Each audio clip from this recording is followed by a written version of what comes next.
Assalamualaikum warahmatullahi wabarakatuh. Selamat siang Waalaikumsalam. semuanya. Di Selamat Indonesia lagi siang. siang ya. Firly di Iya, di Amerika. Indonesia sedang siang dan Jogja. Dan Jogja ya. Eh, Senang sekali hari ini kalau waktu Inggris karena saya di Inggris eh, masih pagi pukul 7 pagi gitu, tapi semangat banget karena hari ini kita mau diskusi tentang film Tilik. Dan untuk pertama kalinya terima kasih atas kesediaan dengan kita di sini. Ada Ibu Dr. Muria Endah yang sudah hadir juga dari tadi pagi dengan baju merahnya, dengan standby di situ. Selamat siang Mbak Endah. Biasa kita panggilnya Bu apa Mbak sih? Aja lah. Selamat siang semuanya. Mbak Endah yang sudah mau gitu ya terlibat dalam diskusi ini. Dan kemarin juga tulisan beliau juga cukup menarik ya, sudah saya share juga di Facebook tentang film Tilik dari perspektif kajian media gitu. Ini menarik juga, nanti kita diskusikan. Dan ada Mas Budi Arifianto yang lebih terkenal dengan namanya Mas Budi Topon. Apa kabar Mas? Baik. Kayaknya sibuk juga nih ya gara-gara film Tilik ini. Nggak tahu nih, kayaknya kena sawannya Tilik nih. Tadi Kena banyak sawan wartawan kesini. Wahyu. Ya, Oh, oke. Dan saya juga mau menyapa teman-teman alumni Prodi Ilmu Komunikasi yang banyak sekali share tentang informasi ini, mau join, dan memberi juga apresiasi ya terhadap tim Rafacana Film yang kayaknya sih mostly anak-anak komunikasi. Nanti kita tanya deh ya, bener nggak ini mostly anak komunikasi UMY, jadi pindah gitu, Prodi Ilmu Komunikasi pindah ke Rafacana. Mungkin ya, nanti kita tanya. Terus juga untuk halayak mahasiswa Prodi Ilmu Komunikasi, terima kasih sekali. Dan acara ini juga terselenggara atas kerjasama Lab Ilmu Komunikasi dan Prodi Ilmu Komunikasi juga. Jadi terima kasih juga untuk Kepala Prodi Bapak Haryadi Arif, MSc, dan Ibu Sofia Sitasari, MSI, sekaligus sebagai struktural dari Prodi Ilmu Komunikasi. Dan ada di belakang ini ada teman-teman Lab IKA ya, yang sangat-sangat sigap membantu kita untuk online di sini. Dan online streaming kita hari ini bisa ditemui, bisa diakses di Instagram Prodi Ilmu Komunikasi, Komunikasi UMY, kemudian juga bisa diakses di YouTube Komunikasi gitu. IKA Channel, Komunikasi Channel ya, Ilmu Komunikasi UMY Channel. Oke. Kita mulai dari pembuat filmnya dulu ya, yang ada di mana-mana. Ini kayaknya ya Wahyu sama Ellen di sini gitu. Jadi terima kasih juga ya udah menyempatkan diri di sini. Ke Agung dulu. Agung, ini kayaknya klise banget tapi perlu ditanyakan. Perasaanmu gimana, Agung?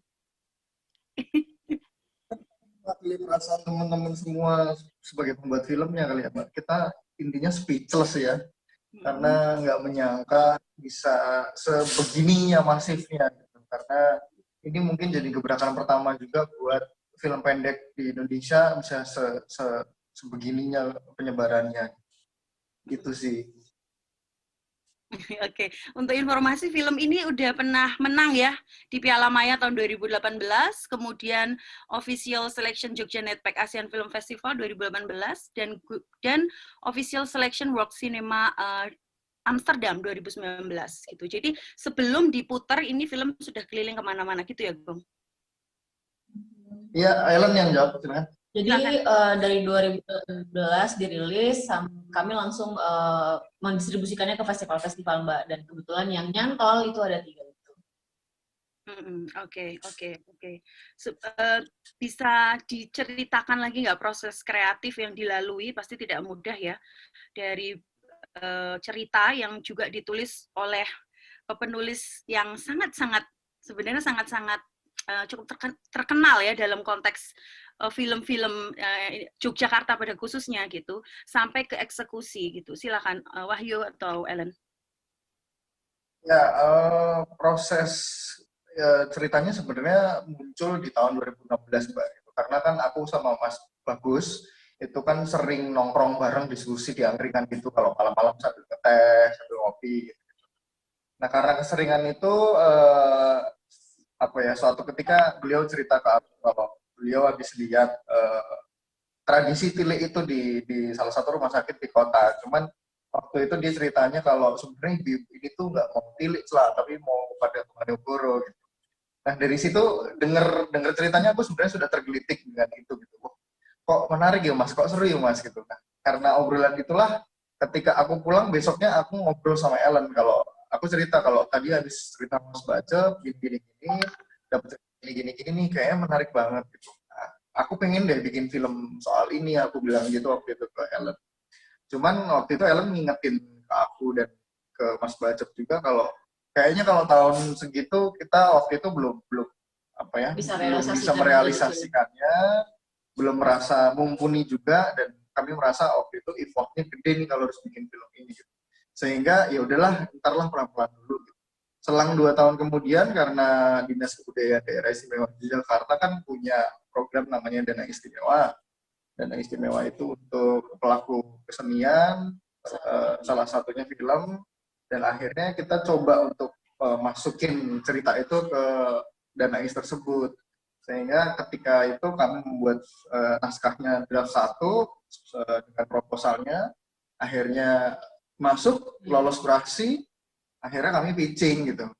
Dari pitching itu akhirnya ternyata alhamdulillah kami dapat, dan alhamdulillah kami bisa ngelahirin film ini. Kurang lebih kayak gitu Mbak. Berarti sangat dekat dengan apa sehari-hari atau situasi yang orang Jogja alami ya, intinya dari kisah Tile ini. Ya sebenarnya memang adaptasi dari realita tradisi aslinya di Bantul sana. Oke. Pertanyaan buat Agung lagi nih ya, kayaknya pengen tahu aja sih bagaimana sih sutradara itu atau Agung sendiri mendeskripsikan tentang film pendek. Mengapa film pendek itu penting dan cukup punya potensi ya dalam ekosistem industri film Indonesia? Aku film pendek itu jadi medium audiovisual yang tastes gitu ya, Pak. Maksudnya yang to the point karena dengan durasi yang sangat singkat, mungkin range dari 10 sampai 30 menit paling mentok gitu. Nah, itu yang menjadi kekuatan super dibandingkan mungkin dengan film panjang atau medium-medium yang lain. Dan film pendek kan khususnya anak-anak independen ya, itu kan berangkat dari gotong royong, berangkat dari jiwa semangat yang tinggi gitu. Nah itu yang menjadikan sebenarnya energinya positif banget ketika kita bikin karya. Dan ketika kita bikin karyanya tulus, kerja keras, ya someday kita selalu percaya kalau kita bikin karyanya tulus, kerja keras tuh bakal jadi sesuatu lah gitu. Nah begitu juga film pendek juga to the point sekali ketika membawa pesan. Termasuk endingnya yang bikin gemes itu ada komen yang mau disampaikan oleh Wahyu.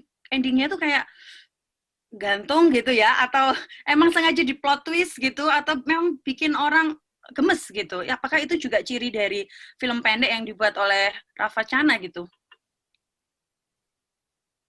Oh, sebenarnya kalau dibilang ciri itu enggak ya Pak, tapi karena saat itu kami cuma pengen bikin seperti itu gitu, dengan motivasi yang bagi kami itu ada motivasi tertentu lah gitu. Nah, lagi pula sebenarnya ending seperti itu kan sudah diciptakan oleh Mas Bacep sebelumnya gitu. Aku sebagai director juga meneruskan menjadikan director treatment gitu Mbak. Ya itu tadi memang secara filmnya selesai, tapi secara cerita sebenarnya belum selesai gitu. Dan sebenarnya itu cukup open banget ngeliat kritikan-kritikan yang masuk, dan sebenarnya cukup senang banyak kritikan yang masuk karena menurut kami itu apresiasi itu buat kami gitu. Kemarin aku juga udah sempat baca tulisannya Mbak Muria Indah dan itu menarik juga gitu bagi kami. Gitu. Oke, sekarang ke Ellen ya. Ellen sebagai produser film pendek gitu, dan ini kan bukan film pertama juga ya buat Ellen ya. Dalam konteks tantangan dalam mengelola gitu ya, atau bisnis model dalam film pendek sendiri itu sebenarnya sejauh apa sih? Karena masih banyak orang yang kurang paham ya tentang ini gitu. Jadi sebenarnya dari membuat filmnya dulu kali ya Mbak. Sebenarnya sama aja seperti pembuat film pendek lainnya yang ada di Indonesia mungkin gitu. Tapi ada beberapa hal setelah Tili, aku merasa bahwa ternyata distribusi dan publikasi itu penting untuk film pendek itu. Bukan hanya untuk akhirnya memberitahu bahwa ada film pendek, tapi tujuan dan visi awalnya itu jadi kesampaian gitu. Kalau misalnya kami dari awal ingin menjadikan film Tili sebagai acuan diskusi atau membuat ruang yang lain gitu. Dan selain itu juga merangkul publik seluas-luasnya gitu. Jadi dengan adanya distribusi dan publikasi itu tuh harus difikirkan, distrategikan di awal, bahkan berbarengan dengan naskah menurutku. Jadi sangat penting. Kalau tantangan tersendiri sebagai produser film pendek ada nggak yang spesifik gitu? Misalkan budgetnya atau karena waktunya yang pendek juga, atau gimana cara mengelola produksinya gitu. Karena Ellen punya banyak sekali pengalaman kan di situ. Jadi sepengalamanku, kalau banyak banget juga kayaknya enggak, banyak juga yang lebih banyak mungkin ya Mbak. Tapi untuk budget jelas iya gitu, karena kami bergeraknya beneran dari diri masing-masing gitu. Jadi untuk akhirnya membuat orang percaya bahwa film ini cukup penting untuk diproduksi itu susah gitu. Terus makanya sangat memanfaatkan sekali adanya program dari pemerintah yang intinya memfasilitasi kami untuk menyampaikan aspirasinya juga gitu. Jadi soal itu cukup membuat kami harusnya punya usaha lebih, tapi kalau untuk produksi jadi tidak begitu sulit karena banyak banget juga kalau di Jogja mungkin iklimnya juga sangat mudah ya Mbak mendapatkan ilmu dari senior dari pembuat film yang lebih dulu membuat film. Jadi kalau kami pribadi cukup mudah mengembangkan itu menjadi lebih baik gitu. Dan umur film pendek itu sesuai pengalaman gitu ya, yang sudah dihadapi teman-teman gitu di lapangan ya khususnya dan industri, itu berapa lama biasanya? Umurnya bisa sampai berapa lama dia bisa hidup dan dikenali oleh masyarakat, disukai oleh masyarakat? Jauh aku karena target distribusinya juga ada festival, jadi rata-rata festival itu tuh membuat persyaratan ketika festivalnya diadakan di tahun ini, maka produksinya setahun yang lalu atau 2 tahun sebelumnya gitu. Itu seluruh festival menurutku rata-rata di internasional maupun nasional. Jadi jika punya target distribusinya adalah festival, maka umur film pendeknya itu ada 2 tahun. Secara distribusi festival. Secara distribusi. Tapi ya kalau film panjang. Iya. Selama filmnya masih ada. Oke, ini menarik ya. Oke, kita simpan dulu Wahyu dan Ellen. Nanti akan ada pertanyaan lanjutan mungkin dari audiens ya. Kita ke Mas Budi dulu karena Mas Budi ini adalah dosen sinematografi yang banyak sekali mendampingi teman-teman mahasiswa gitu, kemudian juga berkarya di dunia film pendek, dan yang paling penting juga memberikan support dan pendampingan yang cukup intens ya dalam industrinya, dalam komunitasnya, dalam kalau boleh dibilang penyiapan sumber daya manusianya juga gitu.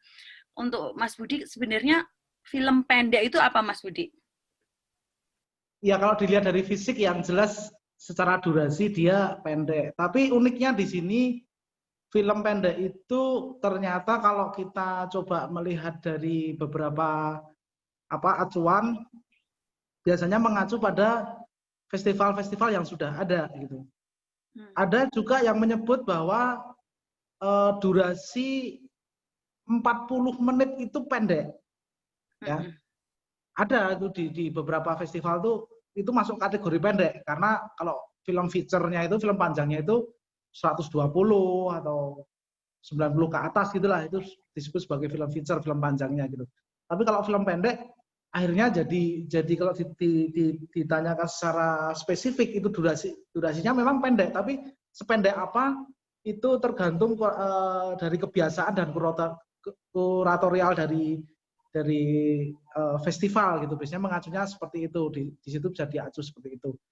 Nah, kalau biasanya teman-teman di Jogja gitu ya, film-film pendek itu ya Pak, ya kalau secara durasi ya sekitar 30 ke bawah gitu ya, disebut sebagai film pendek secara kebiasaannya nih. Terus juga secara sejarah dulu pernah ada di sini ya, bahkan ada festivalnya namanya bukan film pendek dulu tuh, namanya film mini gitu. Mini karena filmnya dengan kamera yang lebih mini ya, 16 mili, terus durasinya juga nggak panjang gitu. Dan kebanyakan film-film eksperimental. Dulu pernah ada di tim itu ada festivalnya, tapi itu di awal tahun ini ya, 90-an gitulah. Gitu. Terus semakin ke sini film pendek ini menurut saya ketika sudah ada platform internet, akhirnya dia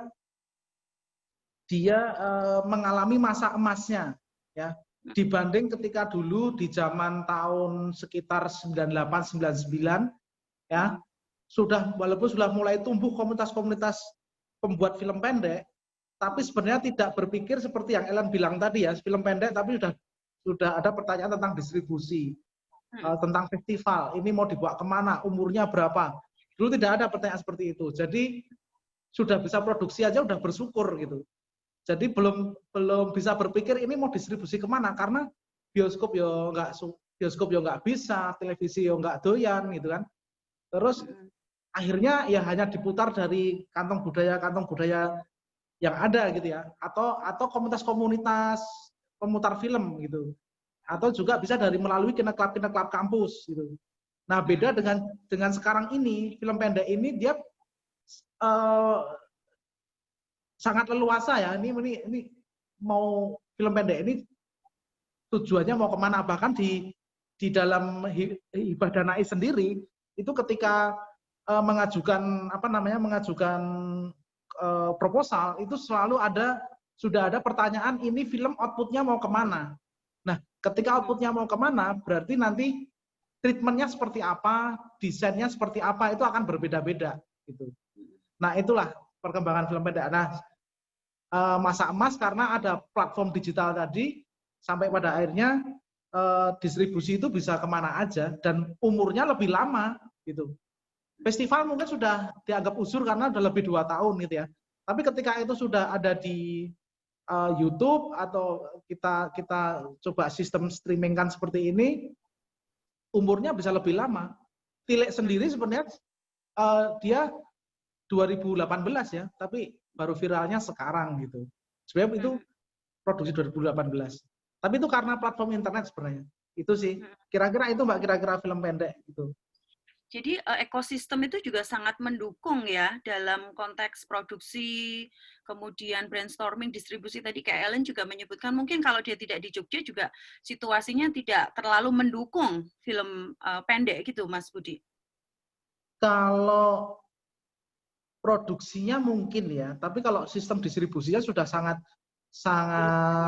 demokratis banget gitu. Tapi kalau dunia perproduksiannya itu mungkin film pendek Jogja ini saya kira saya bisa memberanikan diri ya jadi barometer gitulah ya. Karena dari dulu sampai sekarang itu masih awet, ada aja pengkaryanya gitu loh. Padahal ya slow banget tau, kadang kayak seperti Coach Rak bilang tadi bahwa kekuatan Jogja itu ada di komunitas. Ono rano duitnya ya bisa aja gitu jalan gitu loh.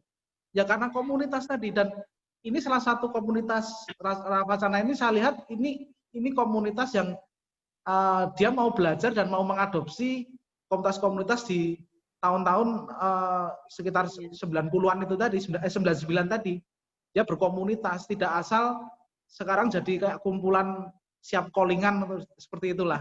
Karena ini semua workflow itu sudah di Jogja itu workflow bikin film itu sudah rapi banget gitu loh.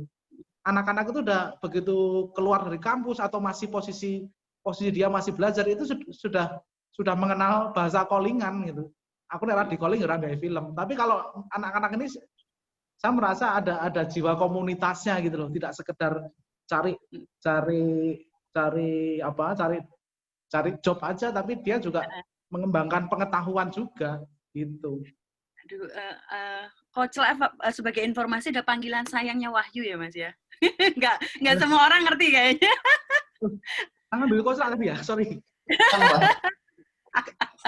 Oke, iya. Jadi ada roots-nya ya, ada akarnya ya sebenarnya film pendek ini bukan tiba-tiba datang, tiba-tiba viral gitu ya. Itu yang juga kayaknya kurang banyak dibicarakan ya dalam konteks film-film pendek di Indonesia gitu. Berarti film pendek ini bentuk kalau apresiasinya seperti ini memang sudah saatnya atau memang ini kecelakaan gitu karena atensi orang karena COVID-19 ini lagi tidak kesentral kepada fisikal tapi orang tuh atensinya ke media gitu atau gimana Mas Budi melihat situasi ini gitu? Ya, saya kira ya teknologi itu ya teknologi juga membantu bagaimana terjadinya fenomena ini gitu. Bagaimana si netizen itu bisa akhirnya jadi ibaratnya sekarang itu kita pinter-pinter menebar benih gitu kan, terus feedback dari itu adalah si netizen itu sendiri, dia yang akan memviralkan itu. Ya saya kira teknologi teknologi dan kebiasaan masyarakatnya itu sangat mempengaruhi bagaimana ekosistem film pendek ini bisa seperti ini gitu loh. Ini film pendek ya, belum lagi tadi yang konten-konten yang sifatnya konten yang macam-macam itu, ada vlog, ada apa macam-macam lah gitu. Dan kalau film ini sebenarnya menurut saya prestasi kalau bisa sampai seperti ini. Karena yang viral-viral itu biasanya yang remeh-remeh gitulah. Gitu. Iya. Ini nggak remeh ya sebenarnya Mas ya. Ada tuh yang kemarin tuh apa sih film pendek ini cuman berapa juta penontonnya, ada nih yang sampai berapa lebih, ternyata cuma 2 jam nggak ngapa-ngapain, ada kan itu loh, viewernya banyak, tapi kan karena ini film gitu, nah ini mungkin jadi trigger yang lainnya, semoga. Iya, iya. Oke. Wah, menarik sekali ya.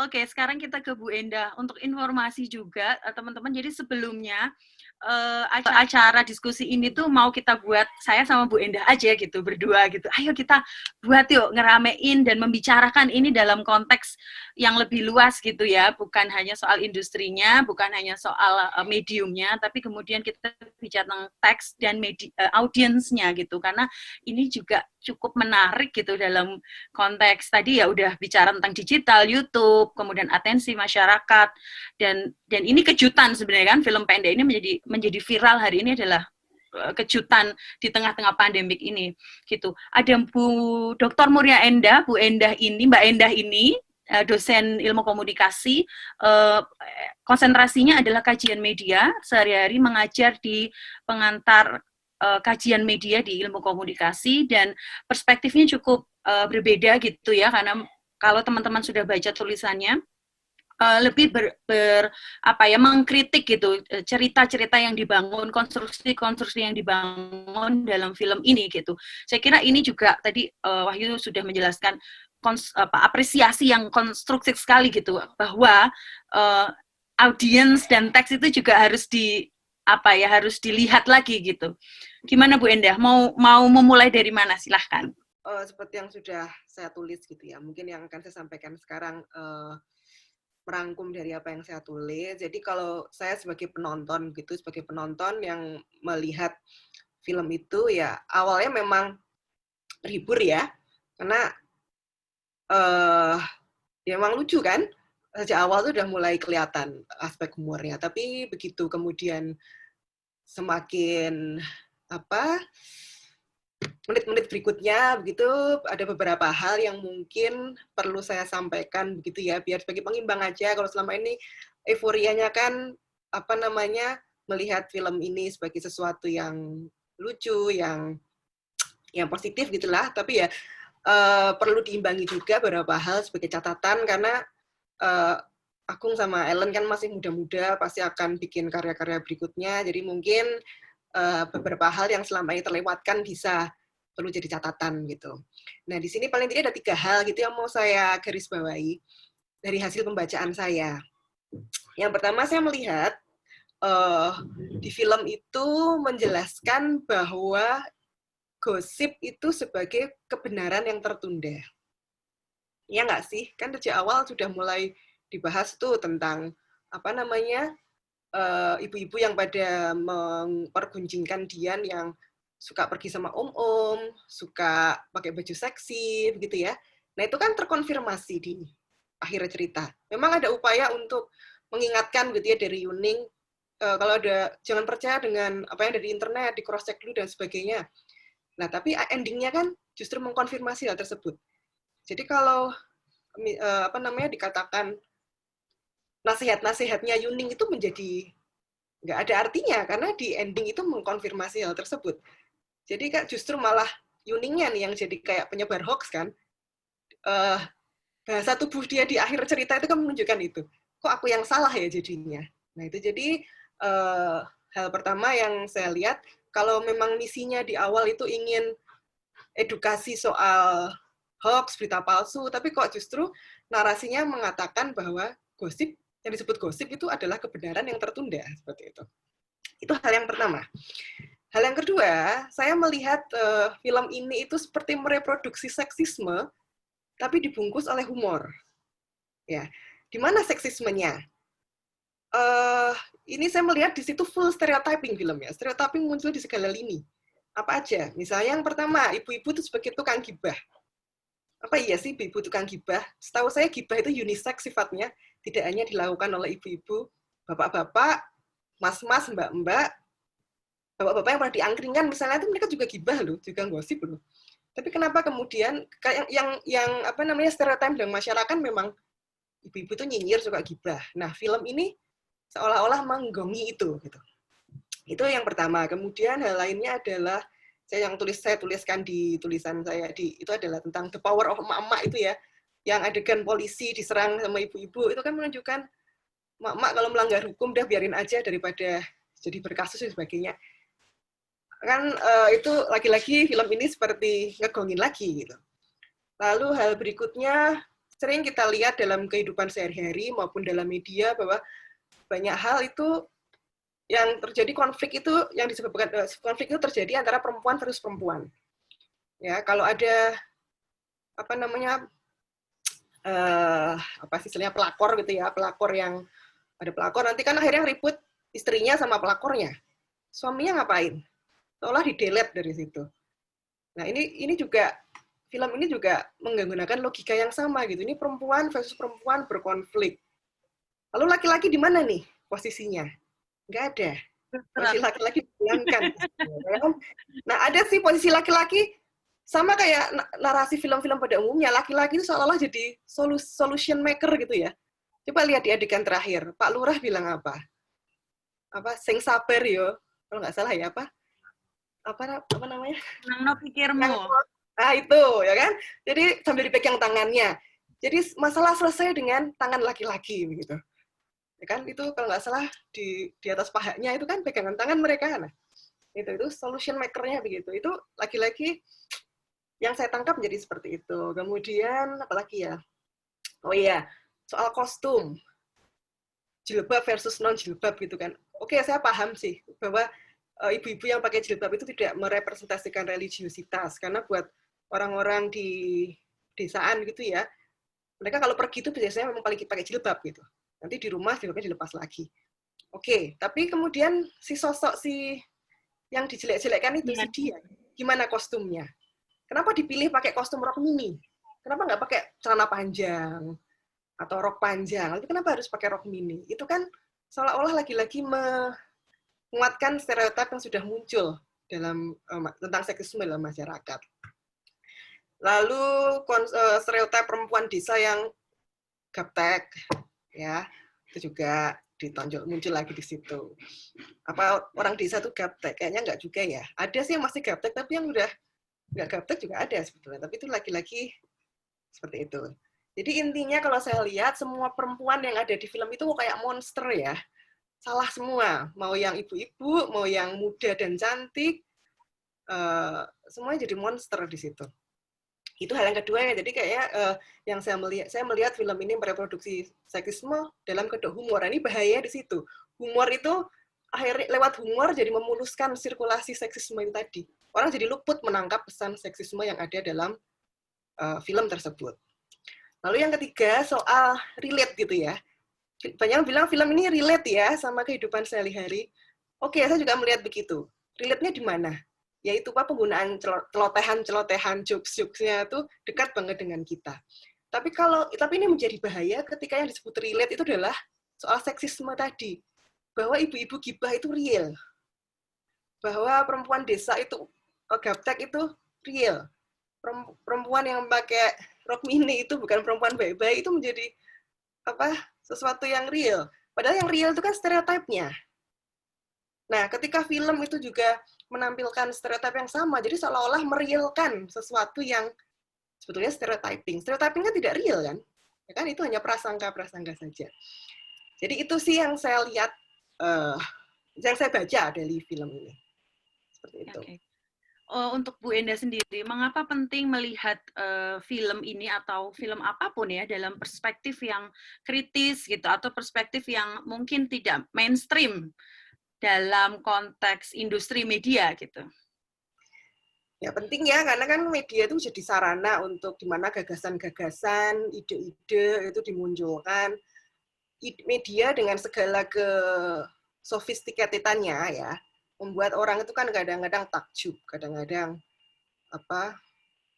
takjub, percaya dan sebagainya. Apalagi dia dekat, sering kita lihat. Kalau media-media itu yang dekat dengan kita menarasikan hal-hal yang itu aja, jadi seolah-olah yang muncul, yang mayoritas disampaikan oleh media, itu ya is real. Jadi kayak menormalisasi hal yang sebetulnya bisa jadi sifatnya sangat relatif, itu menjadi ya emang gitu, itu yang sebetulnya media itu jadi ngegongin itu kan. Jadi sesuatu yang sudah nancep di kepala kita soal seksisme tadi ya, ibu-ibu yang suka gibah itu udah tertancap di kepala kita, media tambah memakunya gitu. Jadi akhirnya ya kita harus aware aja bahwa mungkin lucu ya, lihat ibu-ibu gosip itu lucu. Tapi pernahkah kita berpikir dari sisi ibu-ibu sendiri? Apa iya ibu-ibu sendiri suka gosip? Jangan-jangan ada ibu-ibu yang justru benci dengan gosip-gosipan itu, akhirnya dia terkena stigma itu. Begitu dia sudah ada di kerumunan, di kumpulan gengnya misalnya, wah ini pasti gosip. Kan nggak enak banget loh kayak gitu. Seperti itu. Nah, juga hal yang lain, misalnya perempuan yang pakai rok mini sudah di stigma macam-macam, dianggap begini. Itu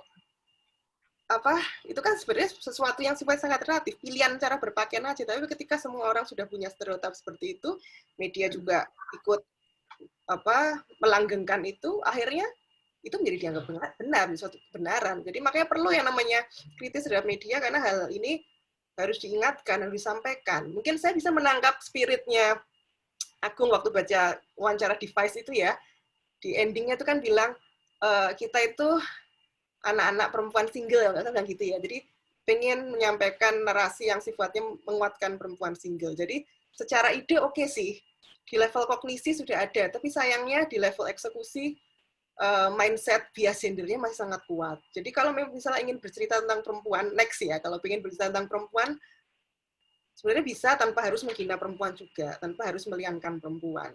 Itu mungkin yang jadi highlight apa yang saya sampaikan. Seperti itu, Firly. Oke.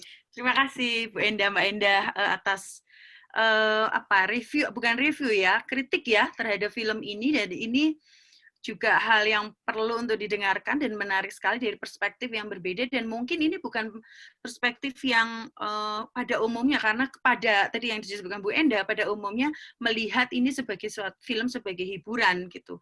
Ellen atau Wahyu mau menanggapi Bu Enda atau Mas Budi sendiri gitu, tentang penjelasan dari Mas Budi tadi bahwa film pendek ini ada juga audiensnya, harus dirawat, ada soal digital juga, kemudian tadi Bu Enda juga ketika dia menjadi viral, dia juga bisa menjadi representasi yang penting juga untuk dilihat gitu kan. Kalau nggak viral juga orang nggak akan merhatiin kan soal ini gitu. Mungkin ada tanggapan khusus dari Wahyu dan Ellen? Terima kasih Bu Muria. Aku manggilnya Bu Muria ya? Iya, boleh apa-apa. Mbak Muria, karena sudah artinya menonton film kami dengan detail dan selalu mengerti. Jadi mungkin beberapa hal yang bisa aku tanggapi, karena jadi nggak pas aja ketika kami terus menolak segala hal. Pertama mungkin kalau ditonton lagi di filmnya bahwa kami tidak membenarkan informasi dari siapapun gitu, dan tidak mengkonfirmasi bahwa informasi dari Tejo, Duning, bahkan Dian sendiri atau siapapun yang ada di sana tidak dibenarkan. Itu yang bisa kami sampaikan. Karena tujuan visi bikin filmnya kan untuk lagi-lagi untuk mengedukasi agar informasi yang diterima tidak ditelan secara mentah. Gitu. Terus dan lagi-lagi kalau ditonton filmnya bahwa di ending itu yang bersama Dian bukanlah Pak Lurah. Jadi ada hal yang mungkin detail yang harus diamati juga di obrolan dari di atas truk sampai di akhir bahwa itu bukan Pak Lurah. Terus dari yang dibahas dari Mbak Muria tadi tentang seksisme dan lain-lain, sebenarnya kami membuat film ini atas dasar riset dari fenomena yang benar-benar ada di salah satu desa di Jogja gitu. Jadi tilik yang kami angkat di situ berlandas atas dasar itu gitu. Jadi kita ikutan naik truk juga, kita mengamati bagaimana mereka berbicara, kami mengamati bagaimana mereka akhirnya naik truk di atas itu gitu. Dan banyak hal gitu. Jadi emang kami tidak mengamini seksisme yang sudah mengakar selama ini gitu. Namun tapi untuk akhirnya membuat ruang baru, kritik ini terus harus ada gitu. Jadi kami tidak menutup kemungkinan kritik apapun yang terjadi. Gitu sih, mungkin aku mau nambahin. Iya, kalau dari aku jelas dari awal visi kami tidak ingin mendiskreditkan siapapun sih, pihak manapun sebenarnya itu. Terus di samping itu sebenarnya Dian itu bukan pelakor Mbak, karena dia tidak merebut suaminya orang, karena itu sudah mantannya Bu Lurah. Dan ya itu tadi narasi yang aku bawa bahwa ya secara psikologi aku pun mengalami itu gitu. Aku tuh kehilangan sosok seorang ayah sudah lama gitu. Aku anak yang broken home dan aku mencoba untuk menjadi Dian juga, dan menurutku Dian juga atau ibuku juga punya pilihan atas hidupnya, atas kemerdekaan di tubuhnya, kemerdekaan di pikirannya. Dan menurutku wajar ketika kalau kita ngomongin background story-nya Dian yang dari kecil seperti itu sampai besar gitu ya, tanpa kita hanya melihat dari 32 menit film itu berlangsung gitu. Jadi memang sebenarnya sepakat dengan Ellen tadi bahwa kami tidak ada membenarkan pihak manapun, dan sebenarnya bahkan Bu Tejo ngomong Dian muntah-muntah, Dian pergi ke mall dan sama om-om, itu kan tidak tervalidasi di secara gambar, secara visual gitu. Cuman memang di ending pertanyaannya adalah tadi aku sempat mencatat bahwa sebenarnya definisi rock mini itu seperti apa? Karena setauku rock mini kan seksi banget, mini banget gitu. Sementara Dian kan nggak sebegitunya gitu.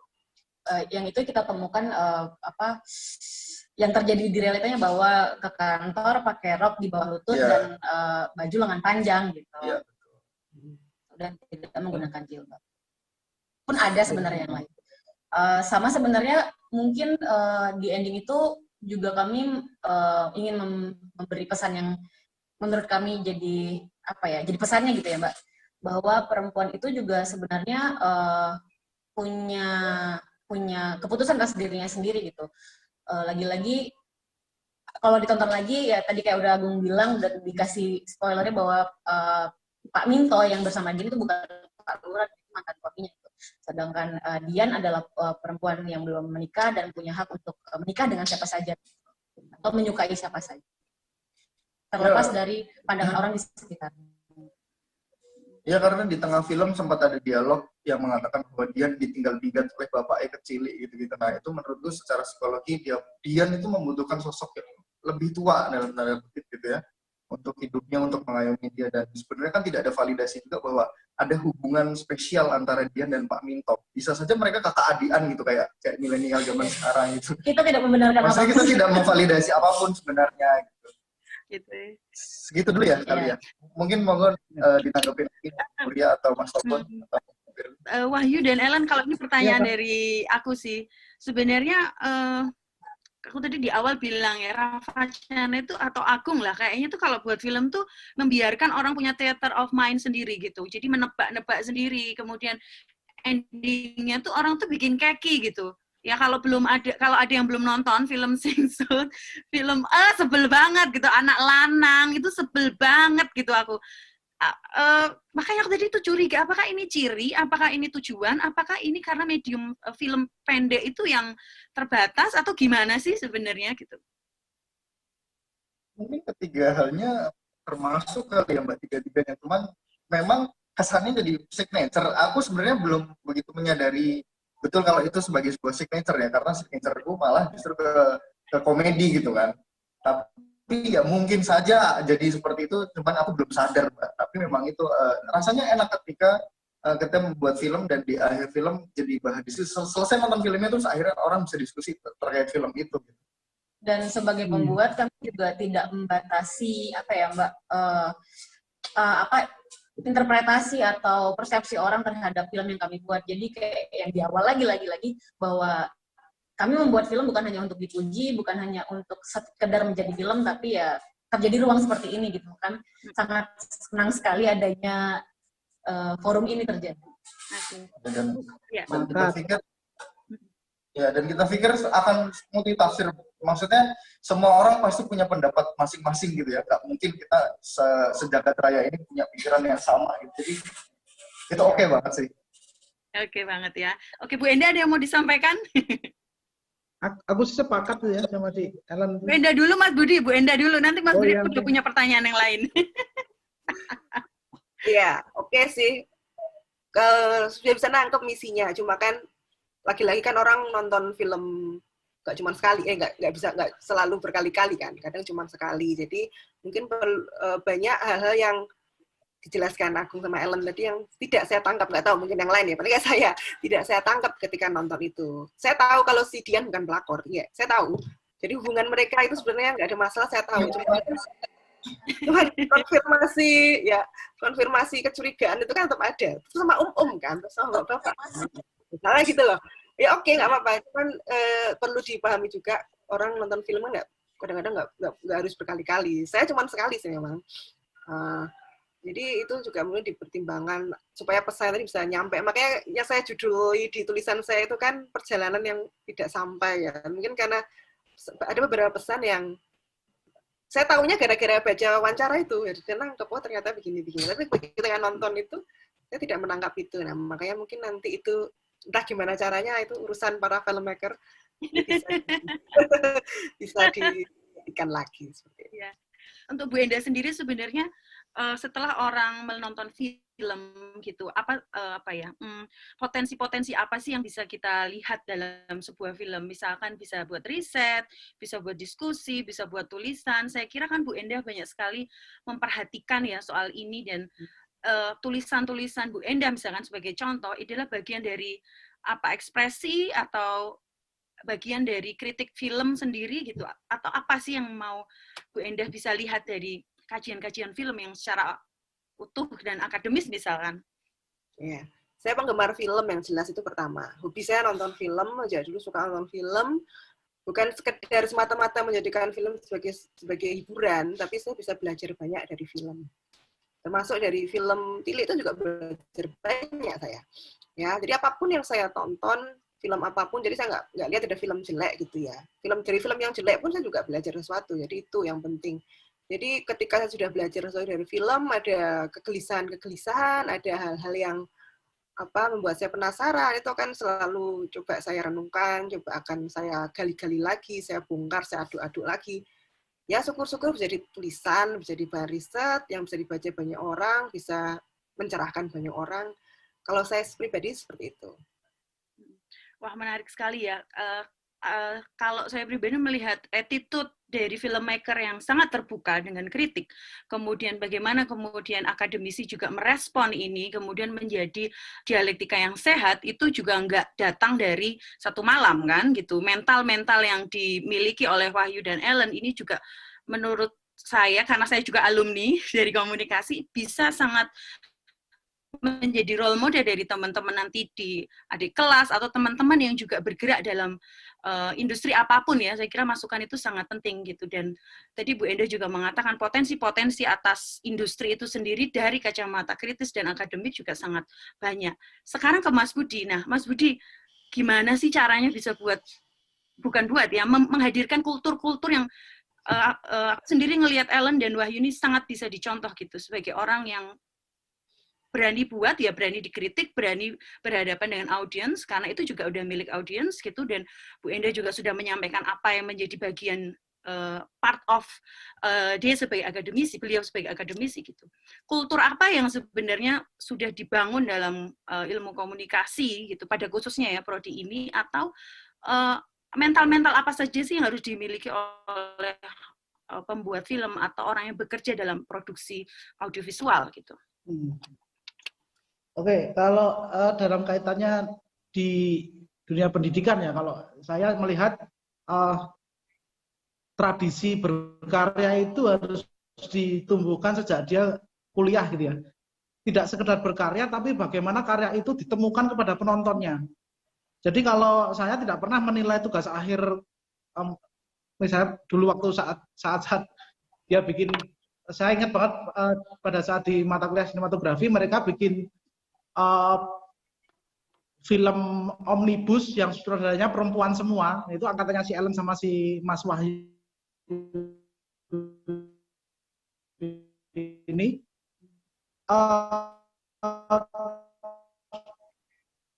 Itu mereka sering bertemu dengan penonton, itulah mentalnya itu pelan-pelan akan terbentuk gitu. Jadi ketika menghadapi kritik dan saran-saran dari luar gitu, harusnya ya se-open ini gitu loh. Dan menurut saya sih kritik itu tidak semua harus dikonfirmasi gitu loh. Hari ini saya merasa, aduh kok malah dibatasi ini, ada konfirmasi gitu. Padahal ini sudah oke, film itu nggak harus semua satu suara dan ada konfirmasi gitu. Tapi yang jelas mental untuk apa namanya, mental terbuka itu saya kira next project-nya ini bisa lebih matang lagi. Oke. Gitu. Ya, dan teman-teman di ilmu komunikasi UMB juga selalu punya proses itu ya, Mas Budi, ya, setiap semester atau setiap tahun, bisa diceritain nggak? Iya, diskusi di setiap karya itu selalu ada diskusinya. Bahkan lebih ramai diskusinya daripada filmnya. Itu biasa di sini nih. Filmnya biasa, tapi diskusinya sodowo banget itu. Ya, biasa tuh film cuma pendek, tapi diskusinya bisa panjang. Itu sering terjadi itu kultur-kultur di sini gitu. Itu sih. Kalau untuk ekosistem Jogja sendiri gitu ya, kan banyak tidak hanya Wahyu sebagai sutradara yang asalnya dari ilmu komunikasi, juga ada banyak beberapa ya yang juga penting gitu, sutradara yang lahir dari alumni ilmu komunikasi gitu, baik yang berproses di dalam maupun berjibaku di luar juga luar biasa gitu. Apa sih yang bisa Mas Budi lihat dari fenomena ini atau situasi ini gitu, sebelum nanti ke Wahyu dan Ellen? Ya, akhirnya kan ternyata ketika mereka berproses di luar itulah mereka baru menemukan universitas sebenarnya gitu. Dari passionnya dia yang mungkin di kampus karena terbatas dengan kurikulum, terbatas dengan mungkin dia dari awal memang suka di film ya, tapi mungkin ada keterbatasan tentang itu ya. Tapi selama apa ya, di sini itu mereka bertemu, bersosialisasi, saling apa ya, saling berkomunitas gitu ya. Saya lihat ketika mereka keluar itu juga akhirnya banyak sekali saudara-saudara yang muncul dari komunikasi ini gitu. Setelah mereka benar-benar berpraktek langsung di luar gitu. Okay. Tapi karena komunitas dan pendewasaan itu aja di sini aja komunikasinya di sini juga ada komunitas film, terus aktif di JAV juga. Banyak anak-anak itu juga aktif di festival-festival itu yang sebenarnya menjadi kayak tradisi gitu ya. Adik kelasnya terus ngikut akhirnya banyak jaringan gitu. Aku lihatnya seperti itu. Oke, untuk Wahyu dan Ellen sendiri, sejauh apa sih festival ini bisa, festival lokal maupun internasional, bisa membangun apa kantong-kantong atau apa ya, spirit-spirit dari film pendek sendiri gitu, di baik di Jogja maupun di Indonesia gitu, karena kalian kan nggak hanya ngurusin film komunitas ya, tapi di Netpack ya, JAV Netpack itu kan kelihatan banget bagaimana festival itu dirayakan dan itu di Jogja gitu. Bisa share nggak? Ellen juga ini ya, manajer kemarin ya, manajer festival dari Jogja Asian Film Festival yang ngurusin berapa film. Ellen bisa diceritain kehebohannya gitu. Terakhir tuh 100 berapa ya Mbak? 17 aku lupa lah, pokoknya segitu, 100-an lebih. Jadi sebenarnya festival itu jadi wadah penting juga buat pembuat film. Intinya itu adalah forum yang dibikin di mana mempertemukan antara semua yang aktif di perfilman gitu, entah itu penonton, entah itu pembuatnya, pengkritik, dan semuanya, semua lini. Gitu. Jadi platform-platform ini cukup mendukung dan memberikan ruang yang baru gitu, ruang yang berbeda gitu dari distribusi film.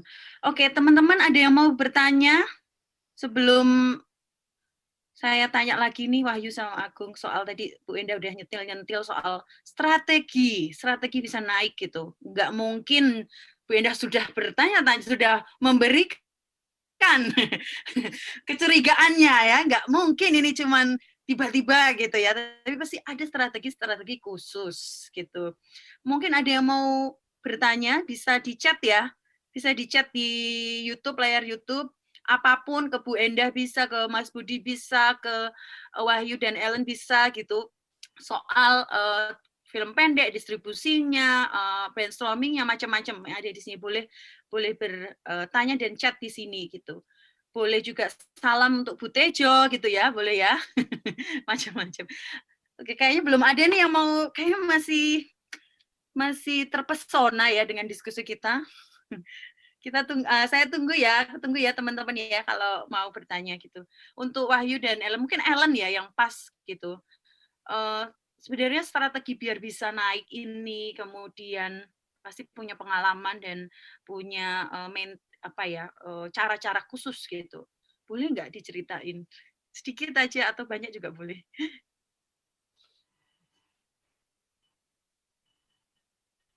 Sebelum kami melakukan publikasinya itu komunitas juga dan kolektivitas gitu. Awalnya kami merangkum dulu apa yang kira-kira dari film Tili itu yang bisa diolah untuk menjadi konsumsi di luar sana gitu. Maksudnya kita melemparkan bahan terus akhirnya menjadi obrolan, terus nanti Tili akhirnya ditunggu-tunggu ke depannya gitu. Terus setelah itu kami terus menghubungi teman-teman yang mungkin punya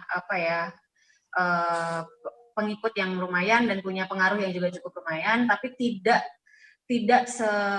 kalau mungkin aku nggak tahu di bayangan Bu Muria kan seperti apa gitu, karena kami hanya meminta tolong kepada teman yang secara sukarela yang mau untuk mereview lah, mengulas Tili gitu, entah itu bentuknya testimoni, entah itu bentuknya tulisan, kritik, apapun itu, dan secara jujur gitu. Kami tidak mematok. Itu sebelum Tili akhirnya diunggah di YouTube. Mungkin ada dari seluruh teman yang kami hubungi, mungkin adalah 15 sampai 18 orang gitu yang akhirnya menerima pinangan kami secara sukarela gitu. Setelah itu Tili di-upload di YouTube, akhirnya dengan organik saja bergerak seluas ini ternyata gitu.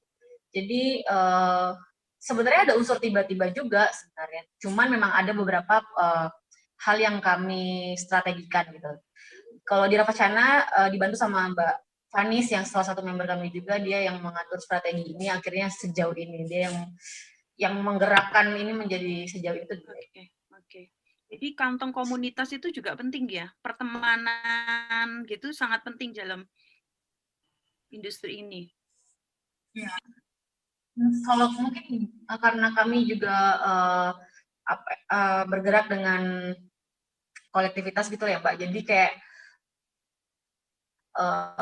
itu jadi penting gitu. Maka kalau ada ruang alternatif itu sangat membantu kami untuk melakukan gerakan-gerakan ini gitu. Dan teman-teman, khususnya untuk teman-teman komunikasi UMY juga punya peran besar nggak dari pergerakan kalian saat Tile ini, di Tile ini?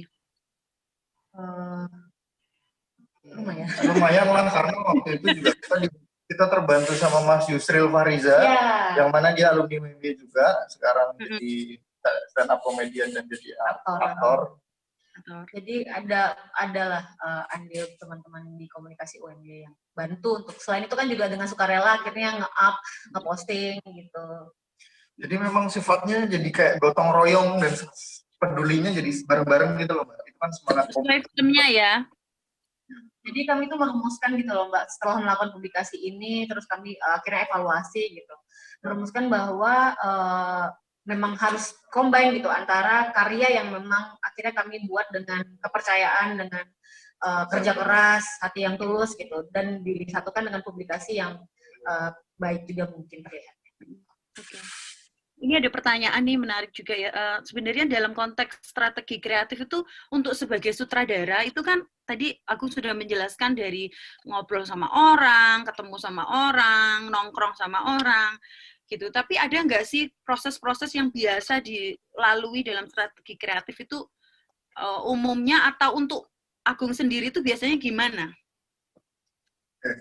Sebenarnya ketika membuat film, aku punya cara yang menurutku cukup ideal buat aku gitu ya, Mbak. Caranya itu adalah ketika aku mengolah sebuah cerita ataupun naskah, aku akan semacam memberi riset dulu terhadap orang-orang di sekitarku, yaitu orang-orang yang tidak mengerti film sama sekali, dan orang-orang yang mengerti film seangkatan sama aku, dan orang-orang yang mengerti film seniorku. Nah, biasanya aku melalui tahap uji coba ini kepada naskah-naskah yang selalu kami buat gitu, sebelum kami melakukan syuting, karena itu menurutku cara ideal dalam proses kreatif development ketika kita membuat sebuah gagasan untuk menjadikan gagasan itu lebih banyak perspektifnya, lebih banyak insight-insight yang masuk. Nah, kemudian barulah kami produksi ketika kami sudah percaya bahwa visi kami dalam membuat filmnya sudah sama semua. Nah, karena itu yang paling penting ketika kita membuat film. Visinya semuanya harus sama dulu gitu, baru kita buatlah, kita syuting lah. Oke. Ini ada pertanyaan dari Mbak Ami, salah satu dosen komunikasi nih ya.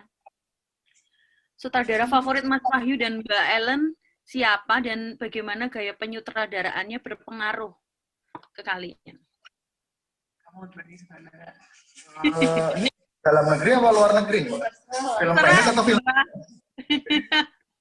Aku tuh sampai sejauh ini masih suka sama film itu Shoplifter, sama itu sutradaranya juga Korea, karena mungkin relate dan dekat sama aku, selalu mengangkat isu-isu kedekatan sehari-hari, isu-isu keluarga, isu-isu yang sebenarnya itu kecil tapi sentimental banget. Itu sih kalau Ellen nggak tahu apa. Aku suka sama semua sutradara karena aku produser.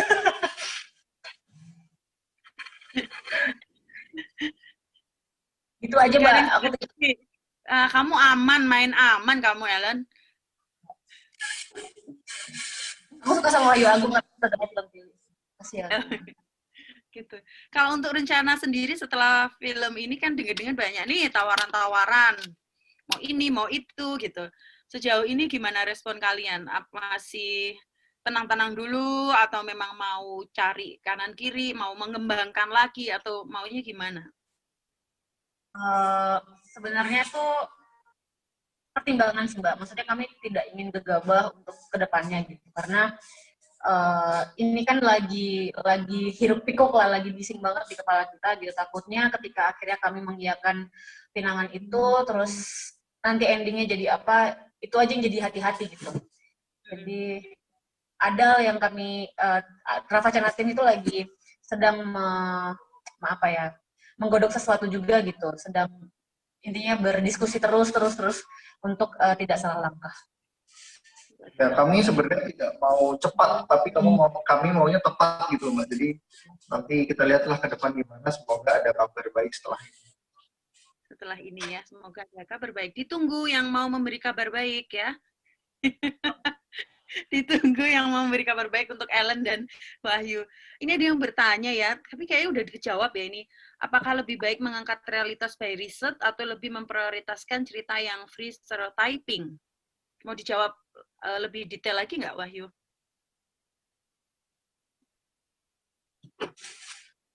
Gimana Mbak pertanyaan, sorry? Ini, izin bertanya, dalam proses pembuatan film, apakah lebih baik mengangkat realitas by research atau lebih memprioritaskan cerita yang free stereotyping? Jadi, lebih penting mana gitu? Ya udah yang based on research atau yang udah yang aman-aman aja? Kayaknya gitu deh, saya membaca pertanyaan ini ya. Kalau menurutku pribadi, semua sah-sah aja ya, karena tidak ada patokan ketika kami membuat film itu harus gini, harus gini, harus gitu. Maksudnya ideal itu jadi porsi masing-masing pembuatnya gitu. Tapi kalau menurut kami biasanya kita dari riset, karena apapun yang kami buat harus melalui tahap riset, karena kalau tidak kemungkinan akan membuat kami juga susah untuk mengembangkan ceritanya, susah untuk mengembangkan adegannya dan elemen artistik yang lainnya gitu. Jadi riset itu jadi penting ketika kami membuat film, karena film itu menurut kami adalah ya refleksi dari kehidupan. Jadi ya apa yang kita lihat, apa yang kita observasi itu yang akan kita adaptasi menjadi sebuah bentuk film. Selain dari kedekatan dan keresahan. Ini juga Mazin menambahi ya, karena kalau Mazin udah paham banget nih kalau Wahyu ini kayaknya lebih ke komedi, padahal film komedi itu berat. Gimana caranya untuk yakin bahwa adegan itu bakal lucu dan bikin penonton ketawa, karena settingnya kan harus dibuat ya. Ya, aku nggak tahu ya Mbak. Aku tuh merasa aku punya tes humor yang cukup tinggi. Aku merasanya gitu. Dan iya, karena justru aku kadang suka bingung. Emang kalau ngeliat hal-hal yang receh gitu ya, ini komediku yang memang gimana, ketinggian atau gimana gitu. Nah, aku punya itu sebenarnya, ngerasa punya itu. Tapi di samping itu ya tadi, ketika aku ingin membuat film, aku selalu punya cara atau treatment ideal yang menurutku perlu aku lakukan ketika ngasih naskah itu sebelum kita produksi, dan kita pengen tahu responnya. Biasanya ketika film komedi, ketika aku bagi naskahnya, ketika orang yang baca itu sudah ketawa atau tergelitik, oh tandanya aku sudah pede juga nih untuk melakukan ke step selanjutnya, karena aku pikir mereka sudah mewakili tingkat umurku seberapa dan menjadi apa ya, semacam barometer untuk kesiapanku membuat film tersebut. Jadi nggak ada resep-resep yang harus dilakukan, misalnya dibuat dulu, diresik dulu gitu, atau gitu nggak ada ya. Iya. Udah pede aja karena memang basically aku orangnya suka ketawa, suka humor. Tapi selain itu mungkin karena ya tadi itu balik ke keresahan kami, ke kedekatan kami, apa yang udah kami. Bahkan mungkin kalau kita sekarang lagi bikin forum, ini jadi risetnya kami juga untuk kedepannya bikin naskah gitu. Dan Agung tuh juga selalu diskusi orangnya, jadi kayak akan dapat insight komedi itu dari mana saja gitu. Jadi ketika misalnya kita ngobrol terus lucu bareng-bareng, ya itu bisa kita validasi bahwa oh ini baik untuk ditaruh di film gitu. Nah, itu step pertama gitu. Step keduanya ketika syuting. Oh, syuting ternyata lucu juga ketika syuting. Oh, itu makin pede lagi ya, Mbak. Terus ketiga pas editing, editornya ketawa-tawa semua. Wah, itu makin pede lagi akhirnya. Iya. Oke, ada tahapannya juga ya. Kalau ke Bu Endah nih, ini lagi rame Bu di Mbak Endah di Twitter itu ada film perlu mendidik gitu. Film ini lagi oke banget tadi malam ya, film. Lah memang ini apa nyebut merek gitu ya. Ini kalau saya ini emang layanan film tuh emang layanan masyarakat apa ya? Film layanan masyarakat gitu. Iklan layanan masyarakat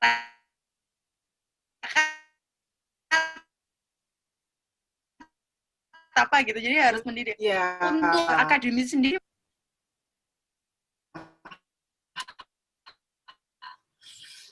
ya bisa sampai ke sana begitu. Tapi paling tidak sebuah film itu harus bisa bermanfaat sih, kalau saya sih seperti itu. Harus memberi insight baru, bisa memberi narasi-narasi alternatif, memberikan sesuatu yang berbeda, bisa memperkaya berbagai macam perspektif. Jadi nggak cuma itu aja gitu ya. Nah, buat saya sih lebih ke sana gitu. Jadi ketika kita nonton film, tapi saya bilang tadi ya, saya tuh nonton film apapun pasti ada sesuatu yang saya pelajari, walaupun film itu jelek sekalipun. Mendidik juga kan berarti? Saya kira seperti itulah. Dengan perspektif yang berbeda juga. Untuk Mas Budi kan ya mendidik itu tadi, mendidik.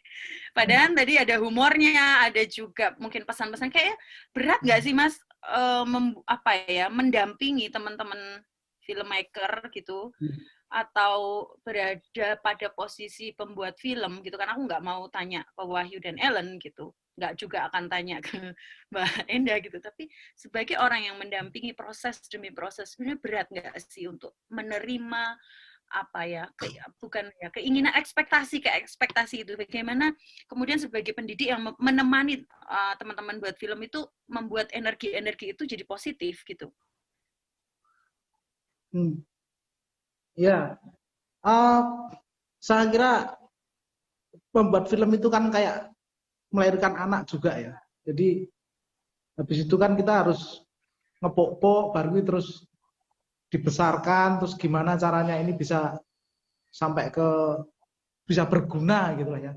Tapi dalam prosesnya membuat film sampai dengan tataran mendidik itu kan mesti dia butuh proses ya. Artinya pasti dari 10 film, dari 10 sampai 20 film ya pasti adalah film-film itu yang dia baru ajang berproses gitu. Jadi memang perlu proses gitu. Terus kalau masalah mendidik tadi itu ya benar kata Bu Endah tadi ya, ya mendidik, film jelek pun juga mendidik gitu.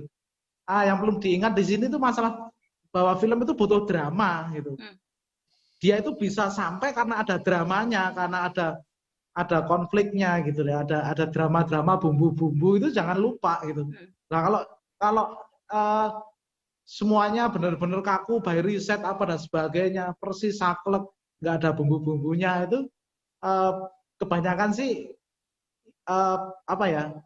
ya jadi film dinas kali ya. Tapi ini dinas kebudayaan dan ini lain juga gitu, dinas kebudayaan juga nggak seperti itu juga, kayaknya juga sangat cair banget film dinas sudah seperti ini gitu. Ya tapi intinya bahwa ini adalah sebuah proses gitu, sebuah proses dari awal ya sebenarnya kalau saya ya lebih oke, jangan bagaimana film ini bisa sampai ke penonton dan tidak cuman ya caranya ketemu penonton gitu loh Mbak. Jadi kalau hanya diomongi sama mungkin sama dosennya atau sama koleganya itu biasanya sih adanya cuman ego dan debat kusir. Karena kan mereka juga masih pada yang kita hadapi ini kaum milenial dan muda-muda gitulah. Tapi begitu sampai ke penonton seperti ini kan mereka akan banyak belajar gitu. Apa tanggapannya? Ya sudah, itu terima aja. Itu sebagai sebuah proses, apapun kritikannya yang ada yang ada sekarang ini ya, apapun kritikannya dari kiri kanan apa, ya sudah. Itu kamu sudah terlanjur melahirkan itu gitu loh. Nah, selanjutnya barulah kita akan tunggu nih film-film selanjutnya nih, dan saya kira ya bisa menjadi sebuah acuan yang lebih matang gitu. Mantap nih Mas Budi nih. Oke, kayaknya udah mau 1,5 jam ya. Ini pertanyaan terakhir karena juga sudah lama dan ini ada pertanyaan lagi, malah mau statement terakhir ini ada pertanyaan nih dari pernyataan ya, tanggapan gitu, ada Mbak Rosi atau Bu Rosi ini. Kalau saya terkesan dengan karakter peran-perannya, saya sebagai ibu-ibu yang tinggal di desa, yang kalau ikutan tilik ya ada aja ibu-ibu yang begitu. Itu bahasanya bisa masuk benar, kesannya naturalnya dapat. Oke, ini respon ya, respon terhadap film tilik. Dari Mas Jun ini tanya untuk Mas Budi sebagai person yang mengalami produksi dengan VHS dan Betamax, mini DV dan sekarang digital, apa yang membedakan tantangan produksi film di masing-masing masa? Silakan Mas. Panjang jawabannya. Ya, serius ya pertanyaannya Mas Jun. Intinya teknologi itu terus berubah gitu ya, terus berubah dan berubah. Nah, sekarang sudah zaman digital, sudah tidak pakai pita kaset lagi, semua digital, platformnya juga udah digital, ya sudah nih, udah ketemu nih, sebenarnya udah ketemu. Jadi tinggal bagaimana SDM-nya, tinggal bagaimana kesadaran untuk bahwa film itu yang ngelahirke sesuatu, ngelahirke anak dan harus bisa bermanfaat gitu.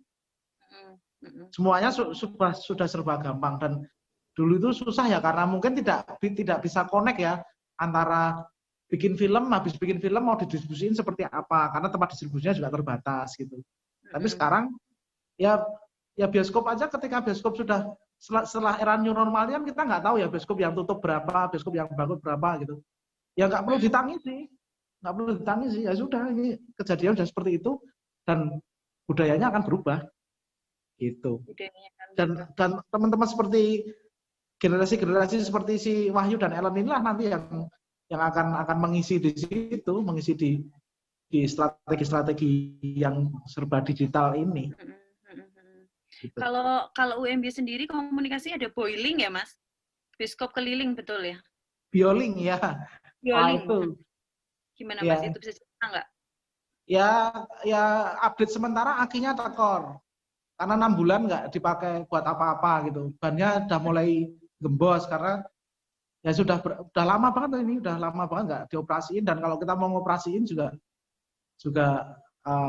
nggak boleh kan. Nah, jadi padahal programnya bagus, programnya kita justru akan mendistribusikan film-film pendek tentunya, dan karena setelah kita pengalaman kita di lapangan, ternyata yang lebih disukai penonton-penonton layar tancap itu film pendek gitu daripada film panjang.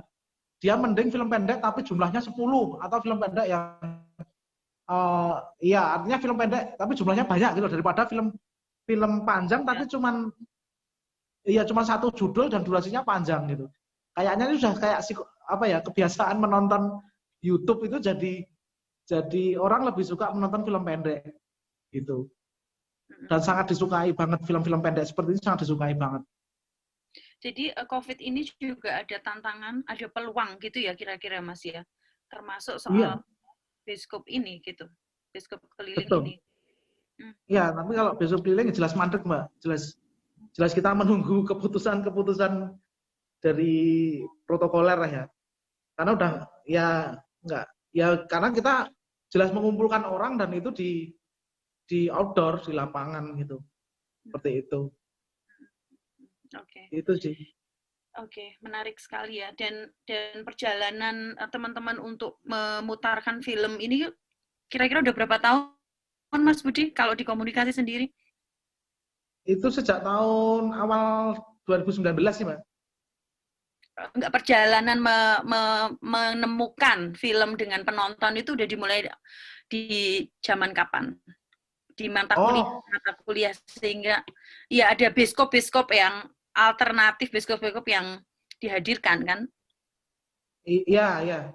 Ya kalau itu sejak di awal tahun, ya artinya sejak di awal komunitas zaman dahulu juga tradisi itu udah ada. Dengan adanya Kine Club itu kan sebenarnya dia eksibitor alternatif yang ditanam di kampus-kampus gitu. Nah, itu udah lama sebenarnya gitu. Tapi dengan semakin kesini gitu mungkin yang seperti itu malah agak berkurang ya komunitas pemutar itu, karena sudah tergantikan dengan platform seperti ini. Kita sudah bisa ketemu langsung dengan filmmakernya, udah bisa komen langsung dengan filmmakernya gitu. Nah, kehadiran Bioling justru malah semacam mengobati kerinduan ataupun mengulang memori gitulah masa lalu, mengenalkan bahwa dulu itu ada sorot seperti ini gitu. Tapi yang menarik ketika di kampung-kampung sih, karena justru disitulah mereka itu film itu kadang nomor 2, tapi berdatangan dan bersosialisasi itulah justru yang menjadi yang lebih penting malah di situnya. Film dan Biolingnya itu hanya sebagai trigger. Gitu. Serawungnya komunitasnya ini Mas Jun lucu juga nih. Aku jadi ketawa nih. Ada cerita Bioling tiba-tiba di tengah pemutaran minta ganti filmnya. Betul. Ya karena filmnya nggak dekat dengan penontonnya. Seperti komentar Ibu, film komentar Ibu tadi ya. Oh iya, ternyata di kampung saya tuh ya kayak gini deh. Ada aja yang dilakukan gini gitu. Ya seperti itu, karena ketika itu film tidak dekat dengan dunia, dengan realitasnya dia di kampungnya itu, atau mungkin bahasanya terlalu nggak seperti hidupnya dia, terus tidak visual yang ditampilkan tidak seperti pengalamannya dia, ya langsung pengen skip gitu. Justru yang film-film pendek dan itu dengan bahasa daerah manapun aja, ya lebih banyak disukai seperti itu. Sampai filmnya pengen diganti di tengahnya, diinterupsi itulah. Gitu. Agung sama Ellen pernah nggak mengalami hal seperti itu, atau apa respon-respon yang aduh rasanya itu nggak pengen didengar atau unpredictable gitu? Pernah nggak? Film kami yang ditonton atau kami menonton film, Mbak? Yang film kalian terus ke penonton gitu. Belum pernah sih. Ya, alhamdulillah sejauh ini belum pernah. Karena mungkin bukannya gimana, mungkin saat itu programmingnya tepat kali ya, Mbak ya. Maksudnya kita memutar tahu segmentasinya siapa gitu, yang bawa juga tahu yang nonton harus siapa gitu. Jadi akhirnya nggak menemukan hal itu, alhamdulillah. Dan sesimpel mengatur film mana yang duluan ditayangkan itu juga jadi penting gitu. Dan kebetulan kami selalu ketemunya dengan struktur yang begitu gitu loh, Mbak. Ya. Oke. Alhamdulillah kami kan sedikit banyak belajar ketika mengelola festival kan, Mbak, soal hal-hal kayak gini. Ya. Bagus ya. Oke. Mungkin itu dulu yang bisa kita diskusikan ya. Statement terakhir ya dari masing-masing pembicara, dari Bu Endah dulu, sebenarnya apa sih garis besar dari diskusi ini, atau apa sih yang ingin disampaikan oleh Bu Endah dalam fenomena tile ini, industrinya, audiensnya ya, kalau tadi Bu Endah bicara tentang audiens dan konteks tekstualnya gitu. Silakan Bu Endah, statement terakhir. Terakhir apa ya? Yang jelas sebuah film atau produk apapun pasti akan ada potensi untuk diapresiasi, untuk dikritik, ya emang seperti itu. Jadi nggak ada kemudian karya yang full nggak ada kritikan sama sekali kan. Yang film menang Oscar sekalipun juga banyak kritik sana sini. Jadi biasalah itu, selalu ada proses dialektika, kita belajar, teman-teman filmmaker juga belajar. Cuma ya tadi saya highlight lagi yang jadi pesan saya, ketika memproduksi sebuah karya tolong dipikirkan betul apakah sudah proper, apakah sudah bisa memberikan sesuatu yang baru, bisa memberikan narasi alternatif, sehingga nanti memang bisa memperkaya perspektif-perspektif yang sudah ada. Jangan lagi ada terjebak pada hal-hal yang sifatnya meliankan, atau ya semacam itulah, hal semacam itu yang meliankan, yang merugikan pihak-pihak lain yang secara ideologis terutama. Saya kira itu. Jadi belajar terus. Saya juga belajar lewat film-film teman-teman mungkin juga belajar terus lewat berbagai kritikan yang ada. Saya kira itu. Bagus sekali dari Bu Endah. Mas Budi, apa yang mau disampaikan? Jadi kan Wahyu karo Ellen ki konco dhewe to Mas ning. Ya karena ini di sebuah forum gitu ya, Anda sebagai dosen dan pendamping gitu, apa yang mau disampaikan? Ya, artinya seperti judulnya ya, bahwa Tile film yang belum tuntas gitu ya. Ini baru awalan, Mas Agung dan Mas Ellen. Mbak Ellen. Mas Agung dan Mbak Ellen, ini belum tuntas, ini baru awalan, baru starter gitu ya. Nah, setelah ini pokoknya jangan patah arang lah ya, semangat terus, dijaga terus apinya, dijaga terus komunitasnya, terus bikin aja dan tetap open seperti ini. Dan aku lihat di film Tile ini si teman-teman Ravacana ini sudah berani membuat upgrading workflow ya, karena kita ketahui cerita ditambah workflow sama dengan kualitas. Saya melihat di behind the scene-nya mereka sudah berani memakai kamera Red Weapon. Kamera Red Weapon itu kamera profesional dan itu nggak bisa dipegang oleh orang yang tidak proper secara produksi, itu juga sebenarnya mereka sudah berusaha untuk itu mengupgrade dirinya melalui film ini dengan kru yang banyak, dengan workflow yang saya kira tidak mudah untuk diaplikasikan ketika itu tidak benar-benar disiplin dan tertib karena memakai dengan equipment yang tidak biasa sebenarnya ini gitu. Akhirnya menjadi film yang seperti ini. Intinya bahwa cerita ditambah workflow yang bagus, hasilnya adalah kualitas gitu. Dan ini belum tuntas, semoga menjadi sebuah trigger gitu. Betul. Wah, oke. Penutupannya gong banget nih Mas Budi. Wahyu dan Ellen, respon atau statement terakhirnya boleh sebelum Anda mengudara lagi di tempat lain ya.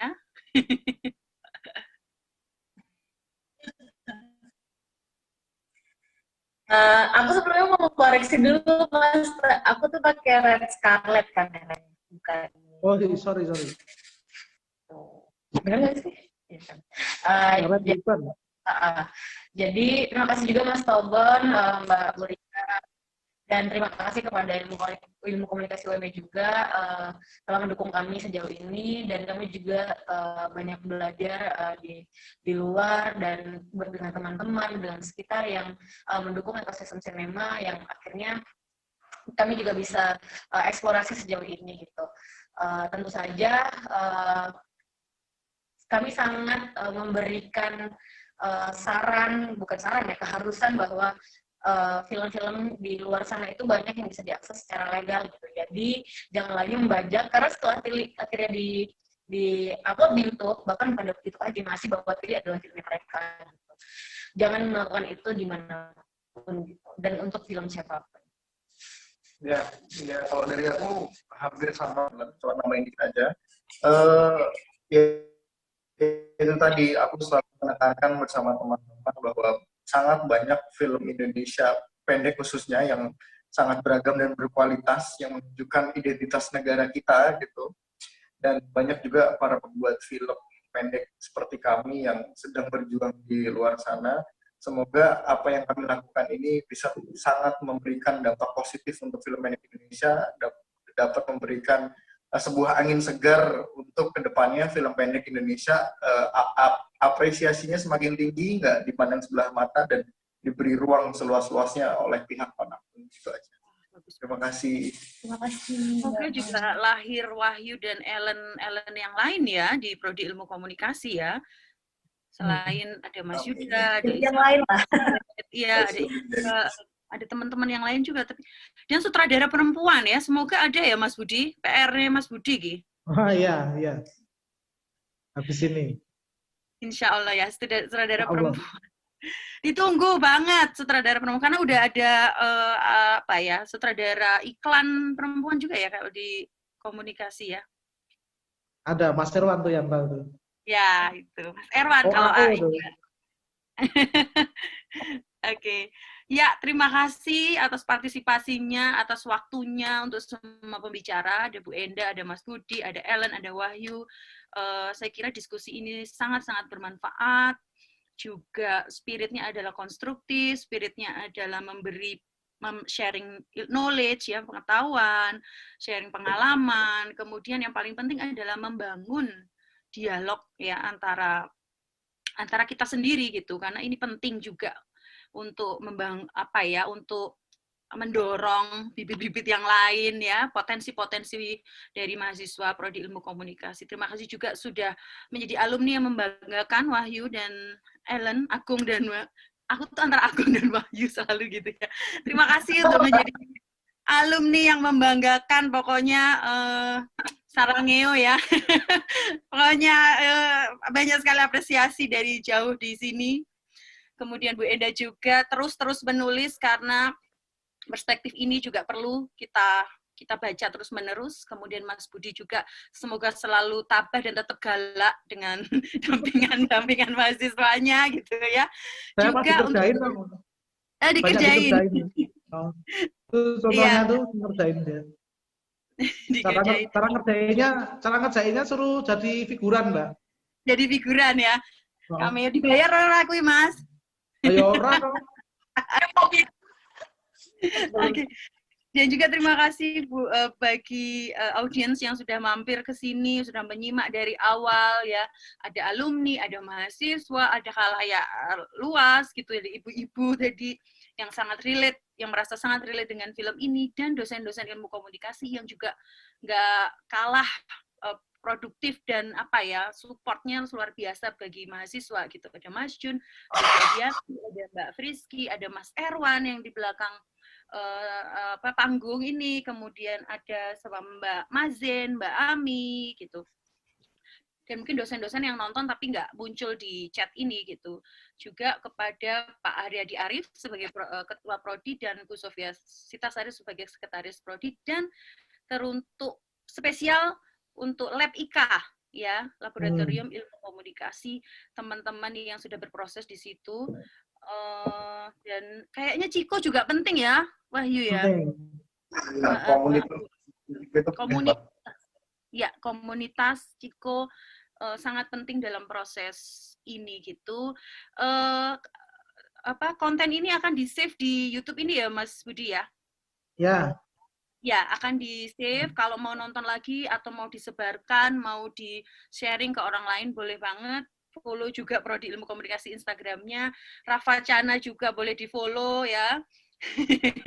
Penting juga. Dan tonton film-film Rafa Cana yang lain yang kalau saya sih bikin sebel ya, karena mesti endingnya tuh kenapa kayak gitu gitu. Jangan nonton Gladi Resik ya. Jangan udah nonton Gladi Resik juga ya. Jangan. Oh jangan. Gitu ya, terima kasih untuk atensinya pada siang hari ini. UK masih pagi nih. Semoga kita selalu sehat, semoga kita bisa ketemu lagi, nggak hanya virtual, tapi bisa face to face gitu. Saya tutup, mohon maaf bila banyak kesalahan dan kekurangan. Wassalamualaikum warahmatullahi wabarakatuh.